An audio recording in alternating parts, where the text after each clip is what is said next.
A nuestros increíbles espectadores de Venganza Perfecta, nos encantaría saber desde qué parte del mundo nos acompañan. Háganoslo saber. Ahora, sumerjámonos en la historia de hoy. Capítulo 1. La familia perfecta. Mitchell Verritt ajustó su espejo retrovisor para ver a su hijo de 8 años, Eddie, en el asiento trasero. El niño estaba sentado perfectamente quieto, sus ojos ciegos dirigidos hacia la ventana, sus dedos recorriendo el libro en braille que tenía en su regazo. El corazón de Mitchell se encogió con un dolor y orgullo familiares, viendo a su hijo navegar un mundo de oscuridad con tanta gracia. «Casi llegamos, amigo», dijo Mitchell, su voz firme a pesar del nudo en su estómago. Como exoficial de inteligencia del ejército convertido en investigador privado, Mitchell había aprendido a compartimentar las emociones, pero hoy se sentía diferente. Este nuevo especialista, Eldred Nicholas Dixon, venía muy recomendado de Johns Hopkins. Quizás, solo quizás, había esperanza. El teléfono de Mitchell vibró. Un mensaje de texto de su esposa, Christy. «Buena suerte hoy.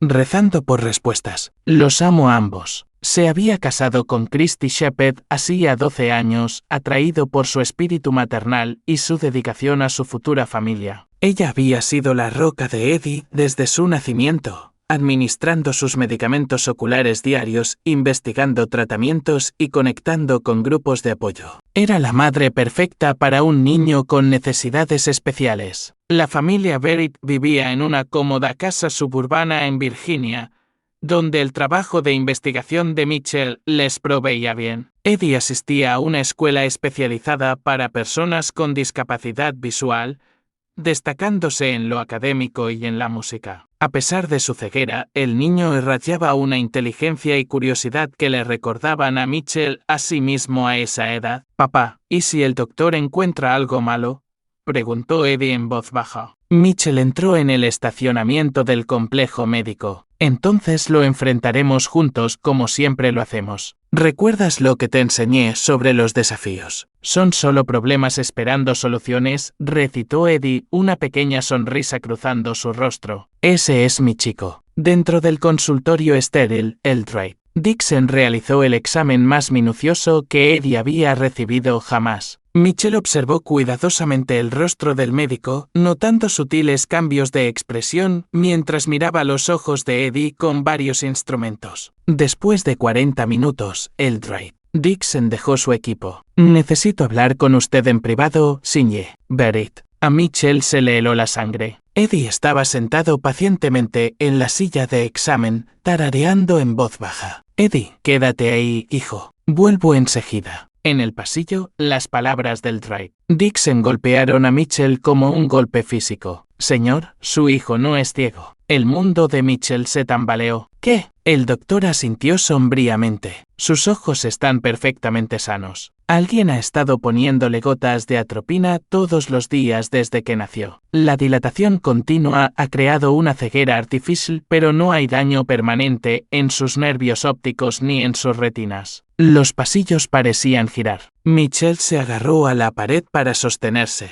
Eso es imposible. Mi esposa le da sus gotas para los ojos todas las mañanas. Los doctores se las recetaron cuando nació. Sinje Verritt, la atropina en esta concentración no trata nada. Causa ceguera temporal al paralizar los músculos que controlan las pupilas. Si alguien dejara de administrar estas gotas, la visión de su hijo regresaría en cuestión de horas. El teléfono de Mitchell sonó. El nombre de Christy apareció en la pantalla. «Sal de ese hospital ahora», dijo sin preámbulos, su voz fría y urgente. «Ha habido una emergencia. Ven a casa inmediatamente». La línea se cortó. Capítulo 2. El desenlace. Mitchell miró su teléfono, cada instinto gritando peligro. En Afganistán, había aprendido a confiar en su instinto. Y en ese momento, le decía que la llamada de Christy no era sobre una emergencia. Era sobre borrar huellas. «Eldred Dixon, necesito que haga algo por mí», dijo Mitchell, su entrenamiento militar activándose.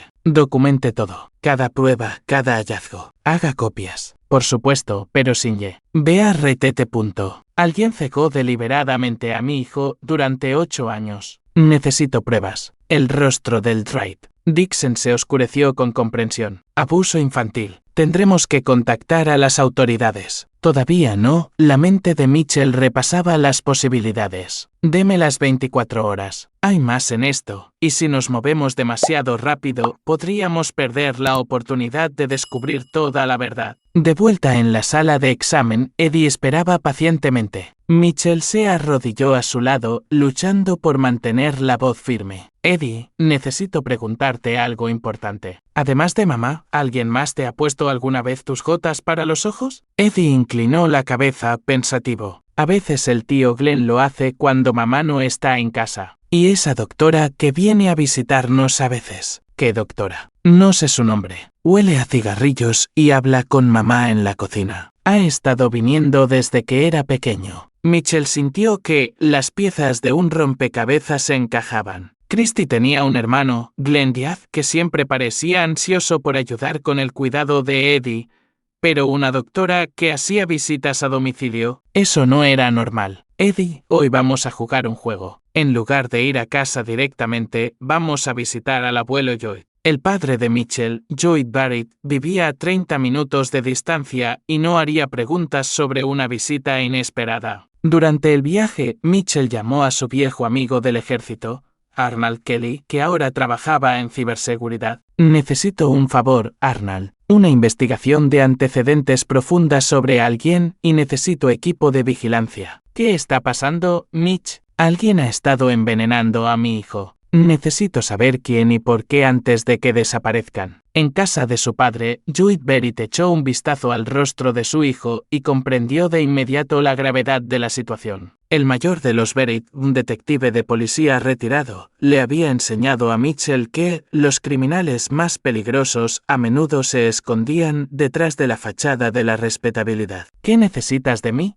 preguntó Lloyd simplemente. Vigila a Eddie. No lo pierdas de vista. Y si Christy aparece por aquí, llámame inmediatamente, pero no dejes que se lo lleve. Mitchell condujo a casa con la mente clara y enfocada. Había pasado años recopilando inteligencia sobre enemigos en el extranjero. Ahora usaría esas mismas habilidades para descubrir la verdad sobre su propia familia. La casa estaba vacía cuando llegó. El coche de Christy no estaba, y varios cajones de su habitación habían sido revueltos apresuradamente. Mitchell encontró lo que buscaba en el joyero de Christy, una llave oculta que abría una caja de seguridad de la que nunca había sabido. Su teléfono vibró con un mensaje de un número desconocido. Deja de escarbar o lo perderás todo. Hay secretos que es mejor mantener enterrados. Mitchell sonrió sombríamente. En el ejército, las amenazas generalmente significaban que te estabas acercando a algo importante. Capítulo 3. La táctica de la doctora. Mitchell estaba sentado en el despacho de su casa, mirando la llave de la caja de seguridad cuando sonó el timbre a las 11 p.m. A través de la mirilla, vio a una mujer de unos 50 años con el pelo canoso y ojos nerviosos. Sinye. Derek, soy la Dra. Flowers. Creo que tenemos que hablar. Mitchell reconoció el nombre. Era la oftalmóloga original de Eddie Deas y a 8 años,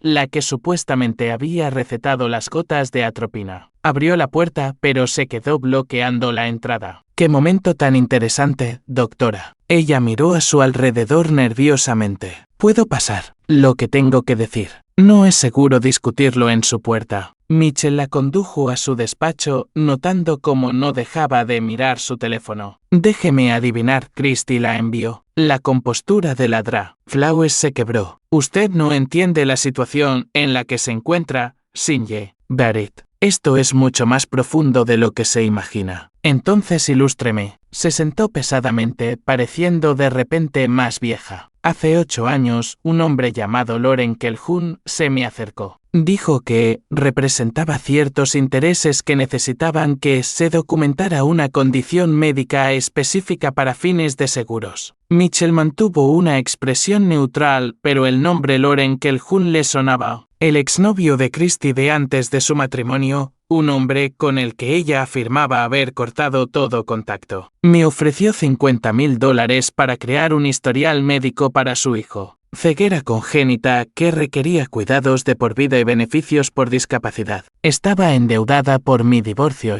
y ¿usted aceptó cegar a un bebé recién nacido por dinero? La Dra. Flowers se estremeció. La atropina se suponía que era temporal, solo hasta que se tramitaran los papeles del seguro. Pero luego Christie dijo que los pagos continuarían indefinidamente y Loren dejó claro lo que pasaría si intentaba parar. Mitchell se recostó en su silla. ¿Qué pagos? Los beneficios por discapacidad de su hijo, los pagos del seguro, las subvenciones de fundaciones para familias con niños con necesidades especiales. ¿Tiene idea de cuánto dinero fluye a través de esos sistemas? El cuadro se estaba volviendo más claro. Mitchell pensó en todas las recaudaciones de fondos que Christie organizaba, los eventos de caridad, las donaciones de amigos y familiares compasivos. La ceguera de Eddie se había convertido en un negocio lucrativo. ¿Dónde está Christie ahora? Tiene miedo. Sabe que usted lo descubrió. Loren quiere atar cabos sueltos. El teléfono de Mitchell vibró con un mensaje de Arnold. Investigación de antecedentes completa. Tu esposa tiene 3 pólizas de seguro de vida sobre tu hijo. Pago total.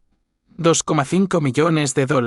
También encontré algo más. Enviando archivo encriptado. Ladra. Flowers vio cómo cambiaba la expresión de Mitchell. ¿Qué es? Doctora, voy a hacerle una oferta. Ayúdeme a documentar todo, la verdad real, y me aseguraré de que tenga protección cuando esto salga a la luz. Si se niega, se hundirá con el resto de ellos. ¿Protección de quién? Loren está conectado con gente muy peligrosa. Esto ya no es solo por dinero. El portátil de Mitchell sonó con el archivo encriptado de Arnold. Dentro había registros financieros que mostraban una compleja red de transacciones entre Christie, Loren y varias cuentas en el extranjero. Pero lo que llamó la atención de Mitchell fue una solicitud de seguro de vida fechada así a 6 meses. Una póliza masiva sobre el propio Mitchell.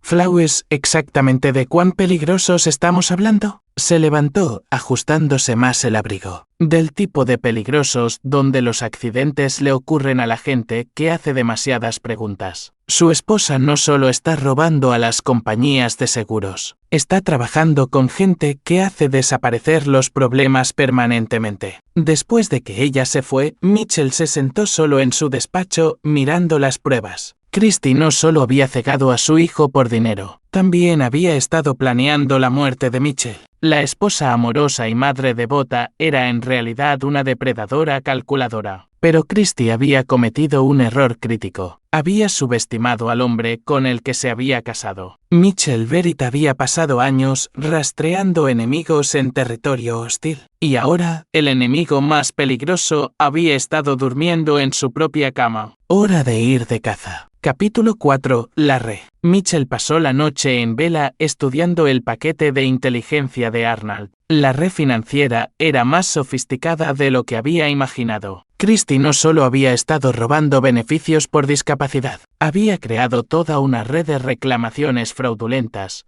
usando la condición de Eddie como prototipo para una operación más grande. Al amanecer, sonó su teléfono. La voz de Lloyd era tensa. Hijo, tenemos un problema. El efecto de las gotas de Eddie ha cesado. El corazón de Mitchell latió con fuerza. ¿Qué quieres decir? Sue despertó esta mañana diciendo que todo se veía borroso. Y ahora, Mitchell puede ver formas. Está preguntando por qué todo se ve tan extraño. Manténlo tranquilo. Voy para allá. Durante el viaje, Mitchell llamó al Dwight Dixon, quien accedió a reunirse con ellos en su consultorio de inmediato. Cuando Mitchell llegó a casa de su padre, Eddie estaba sentado en la cocina, entrecerrando los ojos ante sus manos con asombro. Papá, todo es diferente. Puedo ver la luz y la oscuridad. ¿Y así es como se ven los colores? Mitchell se arrodilló junto a su hijo, conteniendo las lágrimas. Sí, amigo. Así es exactamente cómo se ven los colores. En el consultorio del Dwight Dixon, el oftalmólogo confirmó lo que Mitchell ya sabía. Sus pupilas están respondiendo normalmente ahora. La visión debería regresar por completo en las próximas horas a medida que la atropina se metabolice por completo. Eddie, dijo Mitchell con cuidado, necesito que me escuches con mucha atención. Lo que te está pasando es bueno, pero también es peligroso. Hay gente mala que no quiere que puedas ver. Eddie asintió solemnemente.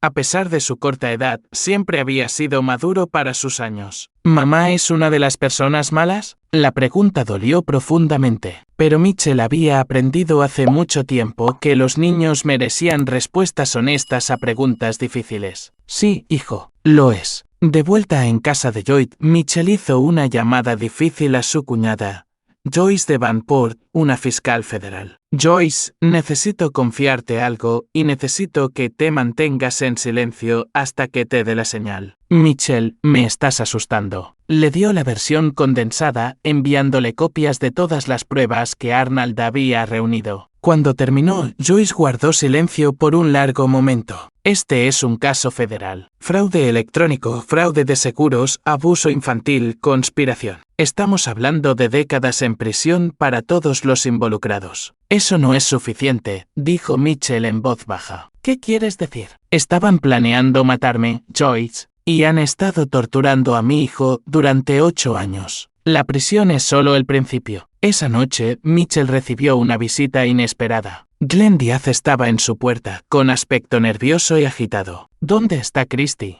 exigió Glenn. Esperaba que tú pudieras decírmelo. Mitchell se hizo a un lado para dejarlo entrar, notando el bulto bajo la chaqueta de Glenn, armado como era de esperar. Me llamó esta mañana, en pánico. Dijo que lo habías descubierto todo y que Loren quería acelerar el cronograma. ¿Qué cronograma? Los ojos de Glenn se movieron por la habitación. Tu accidente, hombre. Se suponía que parecería natural. Un accidente de coche. Quizás un allanamiento de morada. Pero ahora que lo sabes, se convierte en asesinato en lugar de fraude de seguros. Glenn asintió miserablemente. Loren tiene gente que viene esta noche. Gente profesional. Christy intentó cancelarlo, pero él dice que es demasiado tarde para echarse atrás. Mitchell estudió el rostro de Glenn, miedo, culpa y desesperación, pero no malicia. ¿Desde cuándo sabes lo de Eddie? Desde el principio. Christy me dijo que era temporal, solo hasta que pudiera recuperarse financieramente.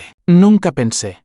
La voz de Glenn se quebró. 8 años, Mitchell. Ese niño confiaba en mí y yo ayudé a cegarlo durante 8 malditos años. ¿Quieres arreglarlo? Glenn levantó la vista esperanzado. ¿Cómo? Mitchell sonrió y Glenn se dio cuenta de repente de que había entrado en la guarida de un depredador muy peligroso. Vas a ayudarme a tender una trampa. Capítulo 5. La trampa. El plan de Mitchell requería una sincronización precisa y una confianza absoluta, algo escaso cuando se trataba con una familia de conspiradores, pero la culpa de Glenn lo hacía desesperar por la redención y Mitchell tenía la intención de usar esa desesperación. Esto es lo que va a pasar, explicó Mitchell, desplegando un mapa improvisado de su casa y sus alrededores. La gente de Loren esperará a encontrarme solo y vulnerable. En cambio, van a entrar en una situación para la que no están preparados. Glenn estudió el mapa. ¿Quieres emboscarlos? Quiero grabarlo todo. Sus amenazas, sus planes, sus admisiones. Y luego quiero que desaparezcan. ¿Desaparecer? La expresión de Mitchell era fría. Pasé 3 periodos de servicio en Afganistán cazando a gente que lastima a los niños. Sé cómo hacer que los problemas desaparezcan permanentemente. Glenn tragó saliva. Eso es asesinato, Mitchell. No, Glenn. Eso es justicia. Asesinato es lo que le hicieron a la infancia de mi hijo. Asesinato es lo que planearon para mí. El teléfono de Mitchell vibró. Un mensaje de Christy. Lo siento. Nunca quise que llegara tan lejos. Reúnete conmigo en el viejo almacén de Industrial Drive.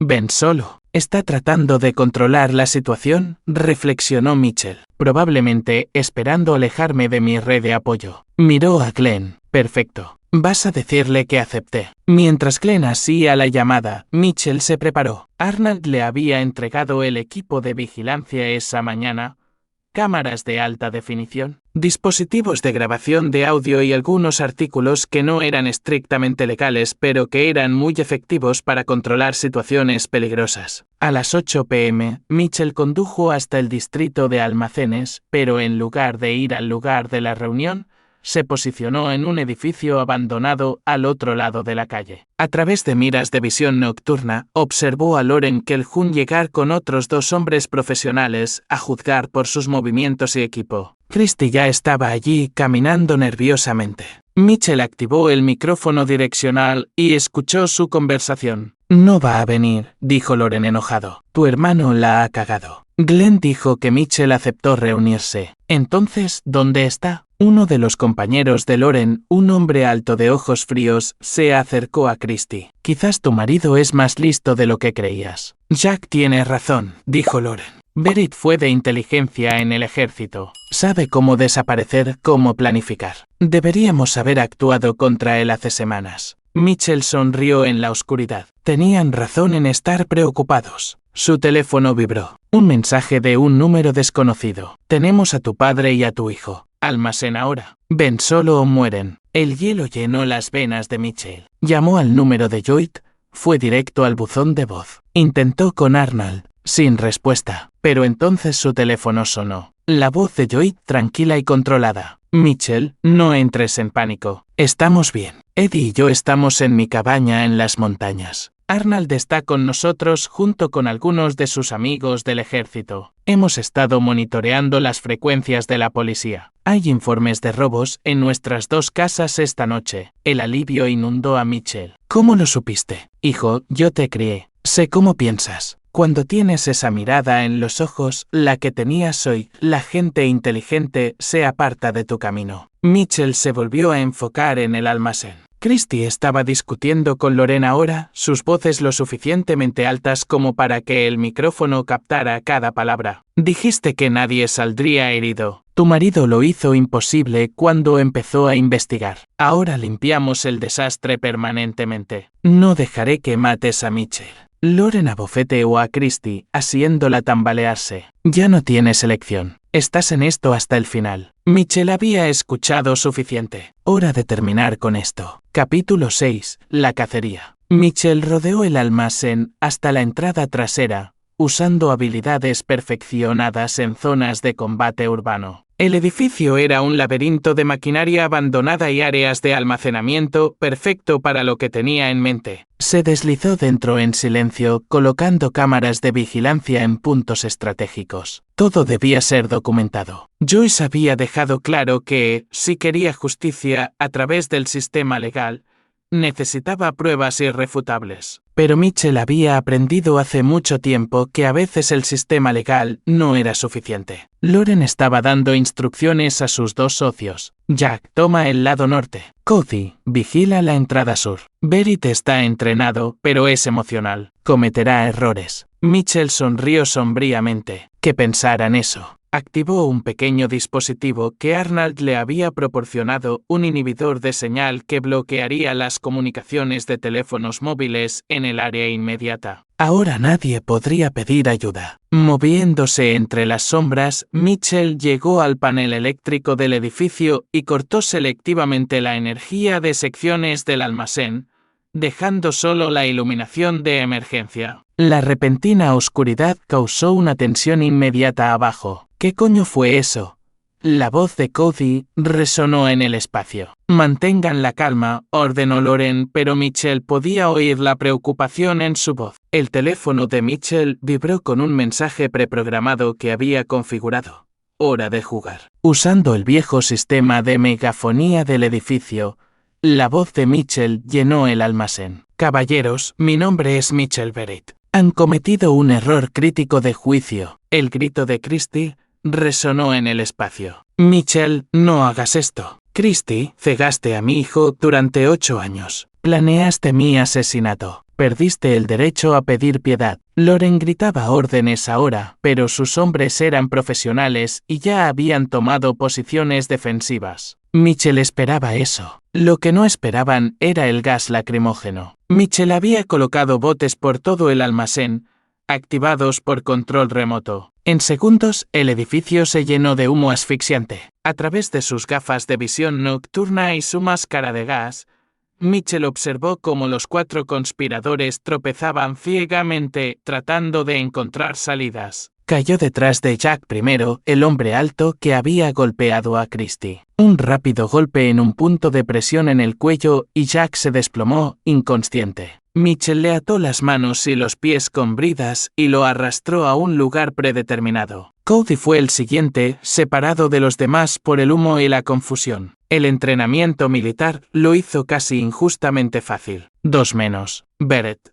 La voz de Loren estaba ronca por el gas. Hablemos de esto. Ya hemos pasado la etapa de hablar, Loren. Mitchell encontró a Christy primero, acurrucada detrás de una vieja cinta transportadora, tosiendo y llorando. Se arrodilló a su lado y ella lo miró con ojos desesperados. Mitchell, por favor, puedo explicarlo todo. ¿Explicar qué? ¿Cómo torturaste a nuestro hijo? ¿Cómo planeaste mi muerte? El dinero no era para mí. Loren dijo que si no cooperaba te haría daño a ti y a Eddie. Estaba tratando de proteger a nuestra familia. Mitchell estudió su rostro a través de la mira de visión nocturna. Incluso ahora, incluso atrapada con las manos en la masa, estaba mintiendo. Christy, he visto los registros bancarios, las pólizas de seguro. No estabas protegiendo a nadie. Estabas construyendo un fondo de jubilación con el sufrimiento de nuestro hijo. Loren apareció entre el humo, con el arma desenfundada pero temblorosa en el aire tóxico. Berit, muéstrate. Mitchell se levantó lentamente, dejando que Loren lo viera. Aquí estoy. Loren intentó apuntar, pero sus ojos lloraban por el gas. Mitchell se movió lateralmente, manteniendo a Loren girando, desorientándolo aún más. No tienes ni idea de con quién te estás metiendo, jadeó Loren. En realidad, sé exactamente con quién me estoy metiendo. Loren Calhoun, 34 años, 2 antecedentes por fraude de seguros, actualmente en libertad condicional. Has estado usando a mi esposa para expandir tu operación, usando a niños discapacitados como generadores de dinero. No puedes probar nada. Mitchell levantó un pequeño dispositivo de grabación. En realidad, puedo probarlo todo. Cada palabra que has dicho esta noche ha sido grabada. El FBI va a estar muy interesado en tu modelo de negocio. Loren levantó su arma con manos temblorosas. Entonces supongo que todos tienen que morir. El disparo resonó en el almacén. Pero no fue Loren quien disparó. Capítulo 7. La rendición de cuentas. Glenn Diaz salió de las sombras con una pistola humeante en la mano. Loren Calhoun yacía inmóvil en el suelo de hormigón, un charco de sangre extendiéndose debajo de él. Glenn,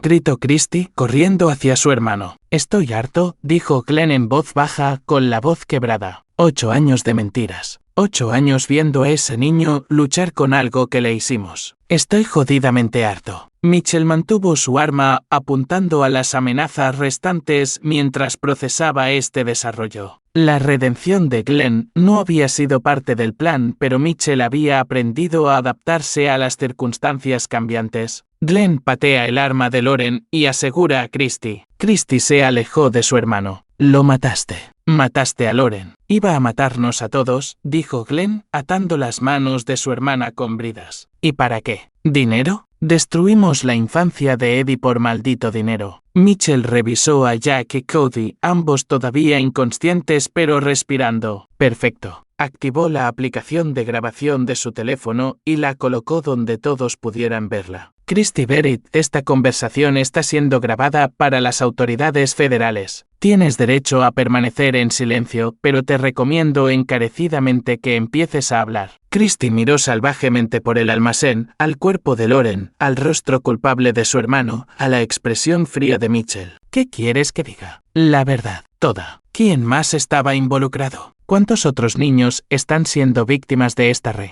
Hay otros, dijo Glenn cuando Christy permaneció en silencio. Al menos otras 6 familias que conozco. Niños con condiciones médicas falsas, discapacidades falsas, todo generando dinero para la organización de Loren. La mandíbula de Mitchell se tensó. 6 niños más siendo torturados por dinero. Nombres, direcciones, detalles, todo. Durante los siguientes 20 minutos, Glenn y, finalmente, Christy proporcionaron un recuento completo de la red de fraude. La DRA. Flowers había sido solo una de varios profesionales médicos que creaban diagnósticos falsos. La operación se extendía por varios estados y generaba millones en beneficios fraudulentos. ¿Por qué Eddie? Preguntó Mitchell finalmente. ¿Por qué atacar a mi familia específicamente? La voz de Christy era apenas un susurro. Porque eras un buen hombre, digno de confianza, por encima de toda sospecha. Si el hijo de Mitchell Berit era discapacitado, nadie lo cuestionaría jamás. Y porque tenías un excelente seguro a través de tu servicio militar, añadió Glenn. Además, estabas desplegado tanto en los primeros años que no estabas para notar los detalles. Mitchell sintió el peso de esas señales perdidas. Las veces que había aceptado las explicaciones de Christie sin cuestionar. Su dedicación a servir a su país lo había cegado ante el enemigo que vivía en su propia casa. Su teléfono vibró. Un mensaje de Arnold, FBI en camino. ETA 10 minutos. Glenn, esto es lo que va a pasar, dijo Mitchell. Vas a cooperar plenamente con las autoridades federales. Vas a ayudarles a identificar a cada víctima, cada conspirador, cada dólar robado. A cambio, recomendaré clemencia basándome en tus acciones de esta noche. ¿Y ella? Glenn señaló a Christie. Mitchell miró a su esposa, la mujer que había compartido su cama mientras planeaba su muerte, que había sostenido la mano de Eddie mientras envenenaba sus ojos, que había construido una vida sobre el abuso infantil sistemático. Ella va a ir a la cárcel por el resto de su vida natural. Las sirenas sonaban en la distancia, acercándose. Mitchell comenzó a recoger el equipo de vigilancia y las pruebas, asegurándose de que todo se conservara para la fiscalía. Mitchell, gritó Christie desesperadamente, te amaba. Amo a Eddie. Nunca quise. Nunca nos amaste a ninguno de los dos. La interrumpió Mitchell. Éramos solo oportunidades de negocio. Eddie era un cheque de pago y yo era una póliza de seguro de vida esperando ser cobrada. Los primeros vehículos del FBI llegaron afuera. Joyce había cumplido su palabra, agentes federales, no policías locals que podrían estar comprometidos. Mientras los agentes inundaban el almacén, Mitchell salió y llamó a su padre. ¿Cómo está Eddie? Mejor de lo que ninguno de nosotros imaginaba.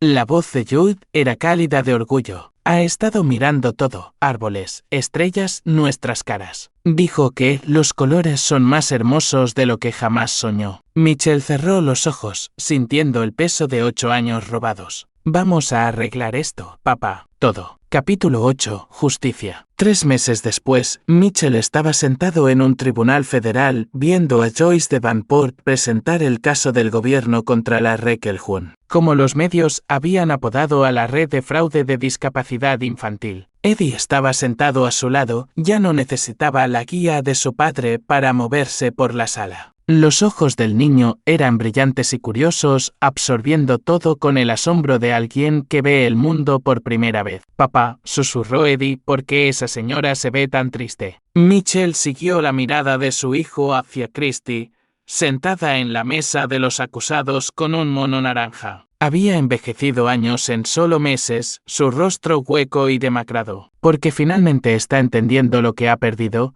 respondió Mitchell en voz baja. Joyce fue metódica en su presentación, usando las grabaciones que Mitchell había recopilado junto con pruebas financieras y testimonios de las otras 6 familias víctimas que Glenn había ayudado a identificar. El alcance de la conspiración era asombroso, más de $15 millones robados en 8 años, con docenas de niños sometidos a procedimientos médicos innecesarios y discapacidades falsas. Ladra. Flowers había cooperado plenamente, proporcionando un testimonio detallado sobre cómo la red reclutaba a profesionales médicos y creaba historiales médicos falsos. Su cooperación había llevado a la identificación de otros 12 médicos, enfermeras y técnicos médicos involucrados en el plan. Glenn Diaz subió al estrado el tercer día. Su testimonio fue devastador para la defensa de su hermana. Ella me reclutó, dijo, evitando la mirada de Christie. Me dijo que era temporal, solo para ayudar con algunas dificultades financieras. Pero cuando vi cuánto dinero entraba, cuando me di cuenta de que podíamos vivir cómodamente del sufrimiento de Eddie,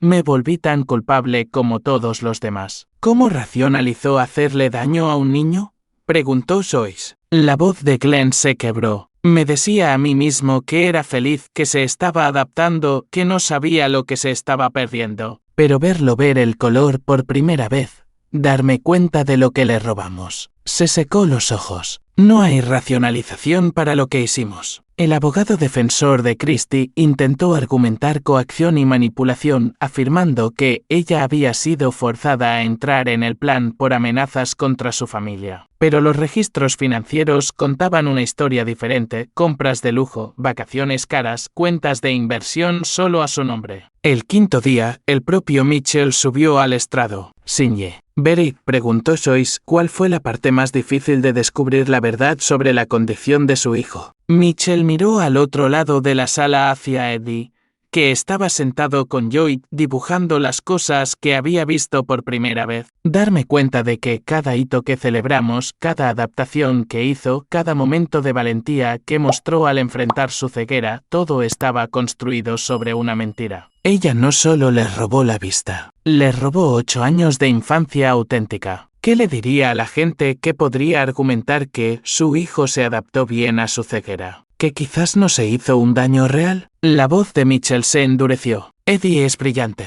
es resiliente, es valiente. Pero esas cualidades le pertenecen a él, no a la gente que lo torturó. El hecho de que sobreviviera a su abuso no excusa lo que hicieron. El contrainterrogatorio de la defensa fue breve. El abogado de Christie pareció reconocer que atacar a Mitchell solo empeoraría las cosas para su clienta. Cuando llegaron los veredictos, la sala del tribunal estaba abarrotada. Las familias de las otras víctimas habían venido a presenciar la justicia. Christie Verrett, culpable de todos los cargos: conspiración, fraude, abuso infantil, lavado de dinero. Sentencia: cadena perpetua sin posibilidad de libertad condicional. Jack Leigh y Cody Banks, los socios sobrevivientes de Loren, culpables de múltiples cargos, 25 años cada uno. Dra. Flaus, culpable con crédito por cooperación, 10 años, elegible para libertad condicional en 7. Los otros profesionales médicos recibieron sentencias que iban de 5 a 15 años, dependiendo de su nivel de implicación y cooperación con las autoridades. Mientras la sala se vaciaba, el abogado de Christie se acercó a Mitchell.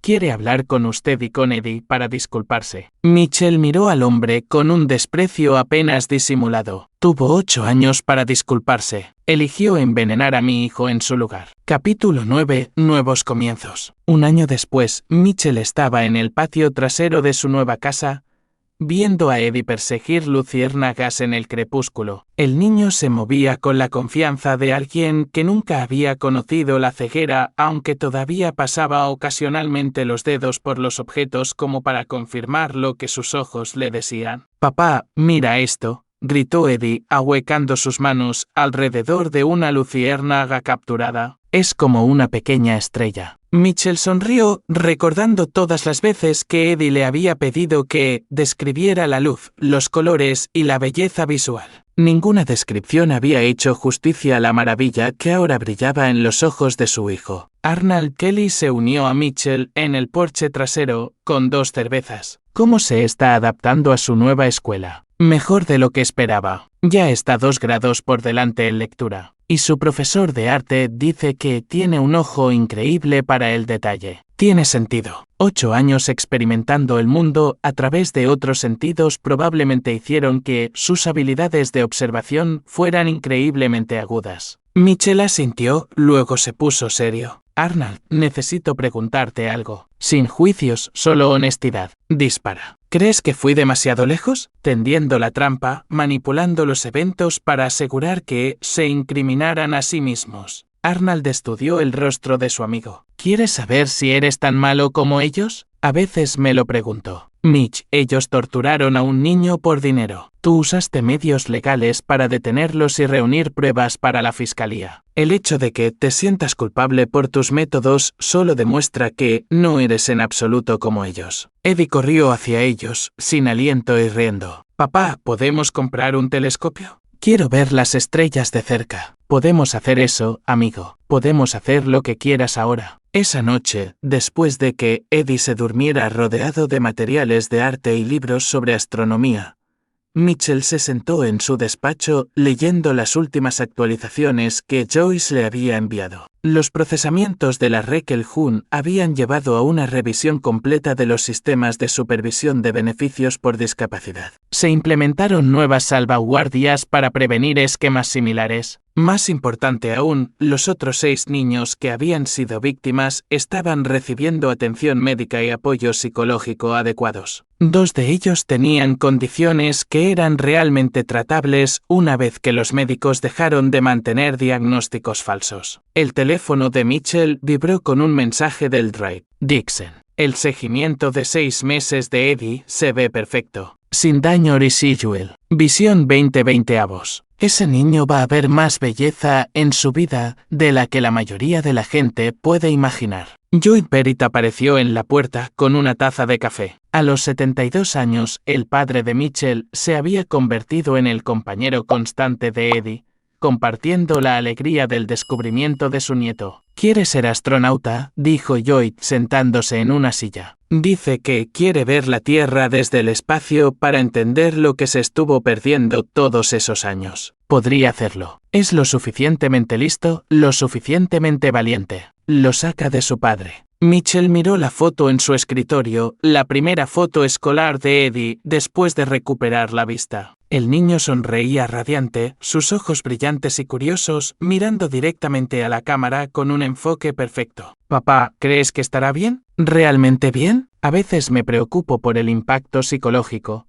Los problemas de confianza». Lloyd dejó su café y fijó a Mitchell con una mirada firme. «Hijo, ese niño pasó 8 años navegando un mundo que no podía ver, confiando en adultos que lo estaban lastimando y nunca perdió su amabilidad ni su curiosidad. Es más fuerte que todos nosotros juntos. Pero la traición. Él entiende la traición. Entiende que algunas personas hacen cosas terribles, pero también entiende que tú luchaste por él, que yo lo protegí, que la gente buena se levantó cuando importaba. Esa es la lección que llevará consigo». A través de la ventana, Mitchell podía ver las luces de los vecinos parpadeando en el paisaje suburbano. Familias normales viviendo vidas normales, sin saber del mal que había estado operando a plena vista hasta que alguien estuvo dispuesto a contraatacar. Su portátil sonó con un correo electrónico de Joyce. El caso de la Rekel-Hun ha sido seleccionado para una mención de honor del Departamento de Justicia. Su trabajo de investigación y recopilación de pruebas condujo directamente al rescate de 7 niños y la prevención de innumerables víctimas futuras. Bien hecho, Mitchell. Mitchell cerró el portátil y subió a ver a Eddie. El niño dormía pacíficamente, su rostro vuelto hacia la ventana por donde la luz de la luna entraba en su cama. En su mesita de noche había dibujos que había hecho ese día, el patio trasero, las luciérnagas, un retrato de Mitchell y Lloyd con la etiqueta Mis héroes. Mitchell arregló las mantas de Eddie y susurró: «Dulces sueños, amigo. Mañana veremos más del mundo juntos». En el pasillo, se detuvo ante las fotos familiares que cubrían la pared. Había quitado todas las fotos que incluían a Christy, pero conservó las de los logros de Eddie. Premios escolares, proyectos de arte, recitales de música. La evidencia de una vida vivida con coraje y determinación a pesar de circunstancias imposibles. El niño que había sido robado había crecido para ser alguien por quien valía la pena luchar. Y Mitchell Barrett, exoficial de inteligencia del ejército, actual investigador privado y padre a tiempo completo, había aprendido que, a veces, la justicia significaba más que solo veredictos legales. A veces, la justicia significaba devolverle la vista a alguien. A veces, la justicia significaba ver luciérnagas danzar en los ojos de un niño. A veces, la justicia era simplemente el sonido de la risa honesta resonando en un hogar donde los secretos ya no vivían. Epílogo. 15 años después, el Drive. Edward D. Barrett ajustó el enfoque del sucesor del telescopio espacial Hubble, el telescopio espacial James Webb, mientras se preparaba para otra noche de observación del espacio profundo. A los 23 años ya había dejado su huella en la astrofísica, convirtiéndose en el investigador más joven jamás seleccionado para el programa de élite de imágenes del espacio profundo de la NASA. «Barrett, tienes una llamada de la Tierra», anunció su colega desde el otro lado de la cubierta de observación de la Estación Espacial Internacional. Eddie sonrió, sabiendo exactamente quién sería. Todos los martes a las 19 horas GMT, su padre llamaba sin falta. 15 años de recuperación, crecimiento y logros, y Mitchell Beric todavía se preocupaba por su hijo como si tuviera 8 años. «Hola, papá», respondió Eddie, flotando grácilmente hacia su estación de trabajo a pesar de la gravedad cero. «¿Cómo está la vista desde ahí arriba, astronauta?» Eddie miró la vasta extensión de estrellas, nebulosas y galaxias distantes que se extendían infinitamente en todas direcciones. «Papá, ¿recuerdas cuando te pregunté cómo eran los colores y dijiste que las palabras no podían hacerles justicia?» «Lo recuerdo. El espacio es así, pero multiplicado por el infinito. Todos los días veo algo que me hace entender por qué necesitaba ver». La voz de Mitchell cruzó el vacío, cálida de orgullo y amor. «Tu abuelo estaría muy orgulloso. Ambos lo estamos». Lloyd Beric había fallecido 5 años antes, a los 77, rodeado de su familia y en paz con el conocimiento de que Eddie se había convertido en todo lo que soñaba ser. Sus últimas palabras habían sido sobre las luciérnagas en el patio trasero, como los ojos de Eddie se habían iluminado más que todas ellas juntas esa primera noche. «¿Cómo van las cosas en la fundación?», preguntó Eddie. La Fundación Beric para la Protección Infantil se había convertido en la obra de la vida de Mitchell después de los juicios de la Rekelhun. Lo que comenzó como una forma de ayudar a otras víctimas se había convertido en una organización nacional dedicada a identificar y detener esquemas de explotación infantil. La combinación única de habilidades de investigación y experiencia personal de Mitchell lo hacían especialmente cualificado para detectar las señales de advertencia que otros pasaban por alto. «Acabamos de rescatar a 4 niños de una red de fraude médico en Oregón»,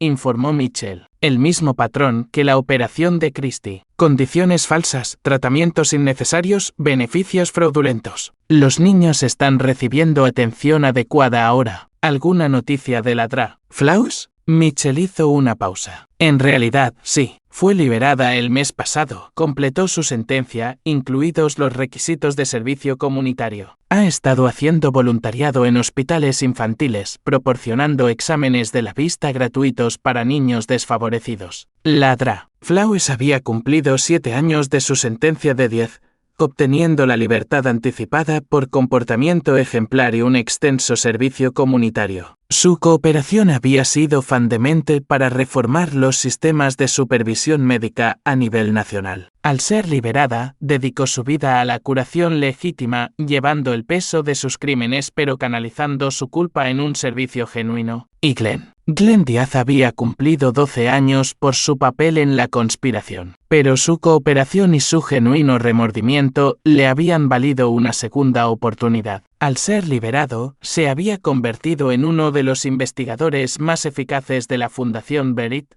utilizando su conocimiento interno de las redes de fraude para identificar otros esquemas. La traición de su hermana lo había destrozado, pero finalmente lo llevó a encontrar la redención protegiendo a otros niños. Glenn está en Detroit ahora mismo trabajando con agentes federales en un caso de fraude de discapacidad que involucra a familias militares, dijo Mitchell. «Es bueno en este trabajo, Eddie. Realmente bueno. A veces, las personas que han hecho las peores cosas se convierten en las más comprometidas en arreglarlas». Eddie asintió, comprendiendo la complejidad de la naturaleza humana de maneras que la mayoría de los jóvenes de 23 años no podían. Su experiencia temprana con la traición y la recuperación le había dado una capacidad inusual para el perdón y una visión de las motivaciones humanas. «Papá, he estado pensando en algo». «¿En qué?» «Las solicitudes de entrevista de ese equipo de documentales. Creo que quiero hacerlo». Mitchell guardó silencio por un momento. Durante años, Eddie había rechazado las solicitudes de los medios sobre su historia. El caso se había vuelto famoso en los círculos de aplicación de la Ley Protección Infantil,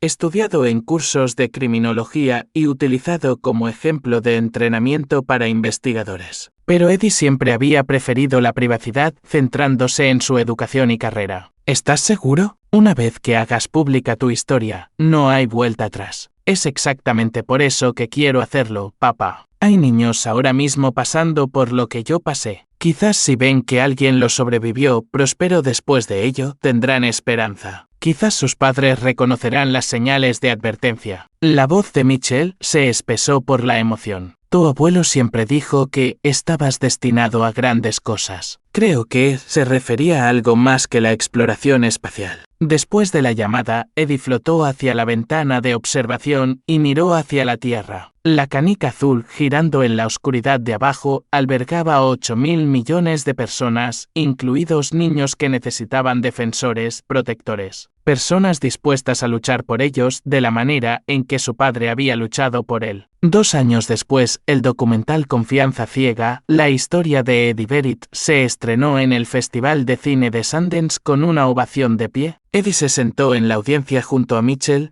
viendo su historia desarrollarse en la pantalla con una mezcla de orgullo y tristeza. La película había tardado 2 años en completarse, con entrevistas a Eddie, Mitchell, Glenn Ladra, Flawes, Joyce Davenport y varias de las otras víctimas infantiles que habían sido rescatadas como resultado de la investigación de la Raquel Hunt. Fue implacable en su retrato del abuso, pero finalmente esperanzador en su mensaje sobre la recuperación y la justicia. Durante la sesión de preguntas y respuestas, después de la proyección, una mujer en la audiencia se levantó. Dre. Merritt, ¿qué le diría a los niños que podrían estar experimentando algo similar en este momento? Eddie miró al teatro abarrotado, su voz firme y clara. Les diría que los adultos se supone que deben proteger a los niños, no lastimarlos. Si los adultos en su vida están haciendo cosas que parecen incorrectas, si les dicen que guarden secretos, si les hacen someterse a tratamientos médicos que no parecen necesarios, confíen en sus instintos y sepan que hay personas que lucharán por ustedes, así como mi padre luchó por mí. Un adolescente en la primera fila levantó la mano. ¿Cómo perdonó a las personas que lo lastimaron? Eddie consideró la pregunta cuidadosamente. No los perdoné por su bien, los perdoné por el mío. Llevar odio era como seguir ciego, incluso después de poder ver.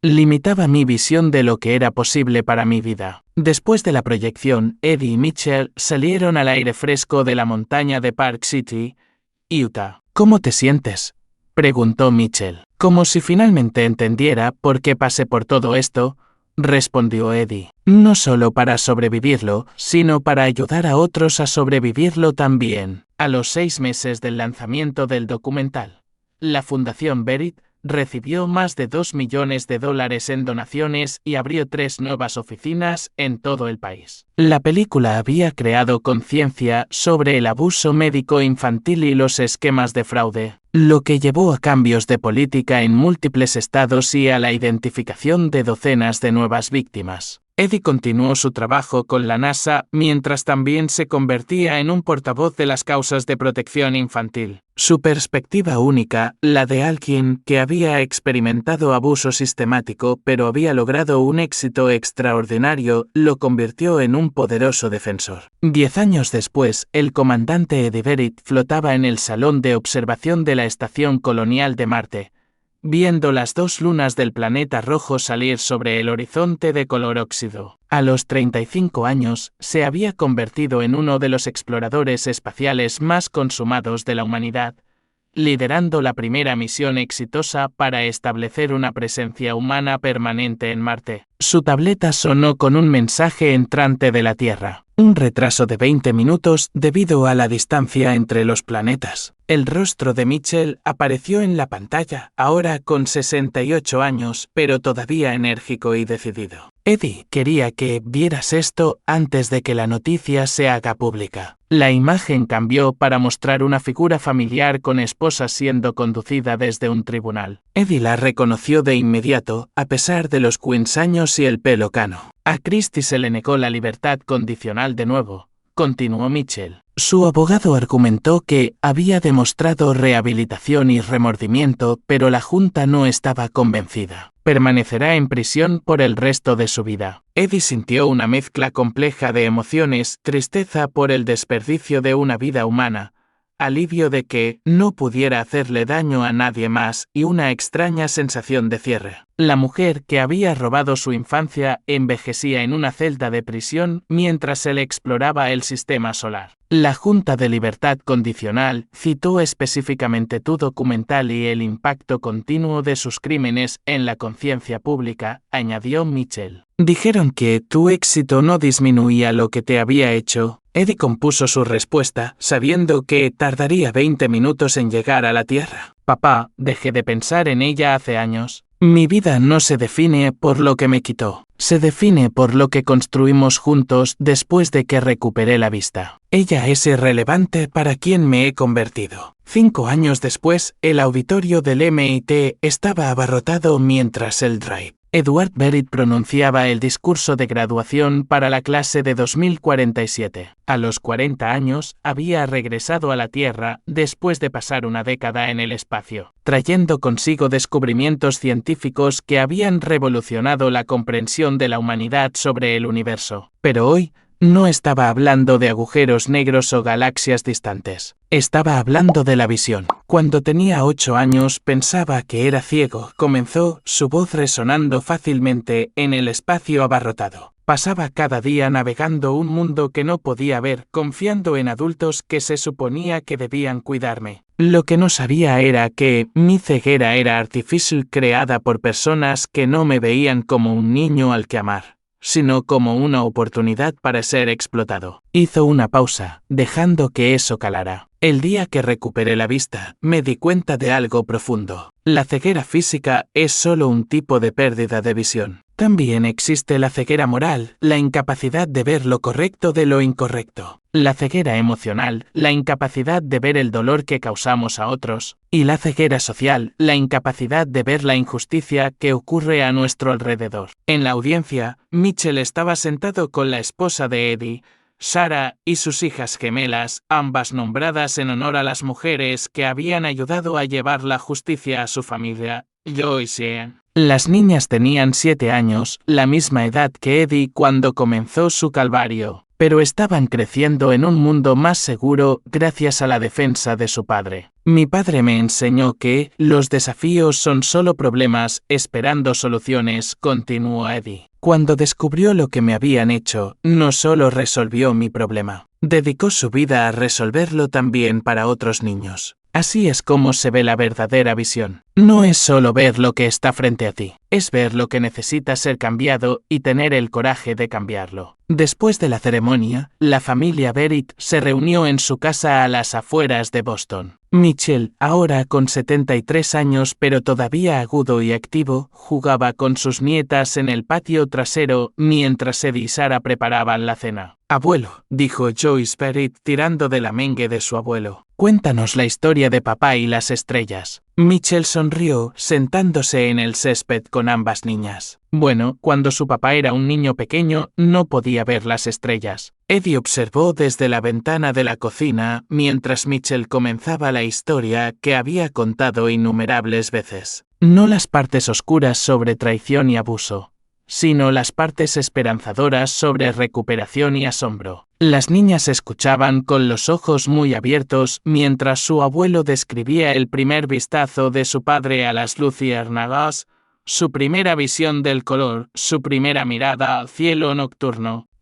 Por eso papá se convirtió en astronauta, concluyó Mitchell, porque quería ver todo lo que se había perdido y todo lo que nadie había visto antes. Más tarde esa noche, después de que las niñas se durmieran, Eddie y Mitchell se sentaron en el porche trasero, observando las mismas estrellas que Eddie había admirado 32 años antes. ¿Algún arrepentimiento?, preguntó Mitchell. Eddie consideró la pregunta. ¿Sobre lo que me pasó? No. ¿Me hizo quien soy? ¿Sobre cómo lo manejamos? No. Se hizo justicia, otros niños fueron salvados y nuestra familia salió más fuerte. ¿Y ella? ¿Hay alguna parte de ti que desearía que las cosas hubieran sido diferentes con Christy? Eddie guardó silencio por un largo momento. Desearía que hubieras sido la madre con la que pensabas que te habías casado. Desearía que hubieras sido capaz de amarme de la manera en que un niño merece ser amado. Pero desear no cambia el pasado, y no puedo construir mi futuro sobre los fracasos de otra persona. Mitchell asintió, comprendiendo. Sabes, cuando me di cuenta por primera vez de lo que te había hecho, pensé que mi trabajo era solo conseguirte justicia y ayudarte a sanar. No me di cuenta de que detenerla era solo el principio. ¿Qué quieres decir? Quiero decir que salvarte me enseñó que cada niño merece a alguien dispuesto a luchar por él. La fundación, la legislación, los cambios de política, todo surgió de negarse a dejar que lo que te pasó a ti le pasara a nadie más. Eddie sonrió pensando en sus hijas durmiendo arriba, creciendo en un mundo donde personas como Michelle Verity, Glenn Díaz y Ladra Flowers trabajan incansablemente para proteger a los niños de los depredadores. Papá, ¿recuerdas lo que me dijiste esa primera noche cuando la atropina se estaba desvaneciendo y todo se veía extraño? Te dije que lo que te estaba pasando era bueno, pero también peligroso. Sigue siendo cierto. La visión, la verdadera visión, siempre es peligrosa para las personas que se benefician de la oscuridad. Se sentaron en un cómodo silencio dos hombres que habían luchado contra el mal y habían ganado, observando estrellas que Eddie había visto desde la órbita y estudiado desde Marte. Estrellas que continuaban brillando su luz a través de la vasta oscuridad del espacio. En la casa detrás de ellos, dos niñas pequeñas dormían a salvo, protegidas por la vigilancia de adultos que entendían que el amor significa más que solo afecto. Significa montar guardia contra las fuerzas que dañarían a los inocentes. Y en algún lugar en la oscuridad entre las estrellas, en la infinita posibilidad del universo que Eddie había pasado su vida explorando, nuevos mundos esperaban ser descubiertos por ojos que podían ver claramente porque una vez habían sido ciegos y se les había devuelto la vista por el amor de un padre y un compromiso con la justicia que había cambiado no solo a una familia, sino a innumerables otras. Las luciérnagas danzaban en el aire de verano, pequeñas luces perforando la oscuridad tal como lo habían hecho 32 años antes, cuando un niño pequeño las había visto por primera vez y las había llamado estrellas. Algunas luces, una vez encendidas, nunca dejan de brillar. Aquí es donde nuestra historia llega a su fin. Comparte tus pensamientos en la sección de comentarios. Gracias por tu tiempo. Si disfrutas de esta historia, por favor, suscríbete a este canal. Haz clic en el video que ves en la pantalla y nos vemos.